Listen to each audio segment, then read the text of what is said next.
chachacha ndị Igbo kwem nke onye chiri ya zere.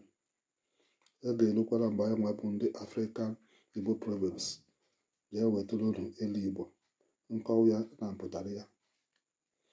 Ilu Igbo anyị nwere n'ụbọchị nke taata bụ nke kwuru sị, anụ ụlọ adịghị atụ nkịta ya egwu. Anụ ụlọ adịghị atụ nkịta ya egwu. N'olu ndị Itebalịbọ, the domestic animal is never afraid of the dog. Ihe ilu Igbo a pụtara bụ na onye gbanarị mmadụ unu nke ọma adịghị enyecha ya nsọpụrụ uru ya. Ọ bụ na mmadụ manụrụ oge unu nke ọma ka onye ya na-eri na-aṅụkọ, o siri ike onye ahụ inyecha gị nsọpụrụ niile nke ruru gị. Ọ bụrụ na niile otu adụ, ndị Igbo na-eji ilu nke kwuru sị anụ ụlọ adịghị atụ nkịta ya egwu were chịkọta ya bụ okwu. Ka ụbọchị taata mara anyị mma. Ise ise ise. Inwe ajụjụ jee na mgbada jụwa, a ga-asa gị ya.